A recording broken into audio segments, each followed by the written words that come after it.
Previous വീക്കിലെ മാർക്കറ്റിന്റെ ഒരു trend നോക്കുകയാണെങ്കിൽ റീസെന്റ് ഉള്ളതിൽ വെച്ച് ഏറ്റവും വോളറ്റൈൽ ആയ ഒരു ട്രേഡിംഗ് വീക്ക് ആയിരുന്നു. നിഫ്റ്റിയിലെ മോസ്റ്റ് വെയിറ്റേജ് സ്റ്റോക്കായ റിലയൻസ് പോലും 5 to 6% കഴിഞ്ഞ ഒരു വീക്ക് ഫോളോ വന്നിട്ടുണ്ട്. അത് മാത്രമല്ല മേജർ ഇൻഡെക്സ് ആയ നിഫ്റ്റി 50 1200 പോയിന്റോളം കഴിഞ്ഞ ഒരാഴ്ച കൊണ്ട് മാത്രം ഫോളോ ആയിട്ടുണ്ട്.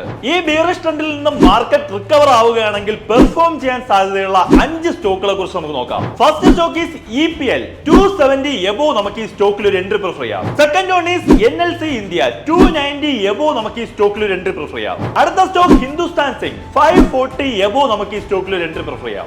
ഫോർത്ത് വൺ ഈസ് എൽകോൺ 700 എബോവ് നമുക്ക് ഈ സ്റ്റോക്കിൽ ഒരു എൻട്രി പ്രിഫർ ചെയ്യാം. Last and final one is Ramco cement 875 above നമുക്ക് ഈ സ്റ്റോക്കിൽ ഒരു എൻട്രി പ്രിഫർ ചെയ്യാം. ഗ്ലോബലി ഒരുപാട് ജിയോ പൊളിറ്റിക്കൽ ടെൻഷൻസ് നടക്കുന്നത് കൊണ്ട് തന്നെ അപ്കമിംഗ് വീക്ക് മാർക്കറ്റിന് വളരെ ക്രൂഷ്യൽ ആണ്. എന്നാൽ മാർക്കറ്റ് റിക്കവർ ആവുകയാണെങ്കിൽ നമ്മൾ ഇന്ന് ഡിസ്കസ് ചെയ്ത എല്ലാ സ്റ്റോക്കുകളും വരുന്ന ആഴ്ചകളിൽ 20 to 25% എബോവ് റിട്ടേൺസ് വരാൻ സാധ്യതയുണ്ട്.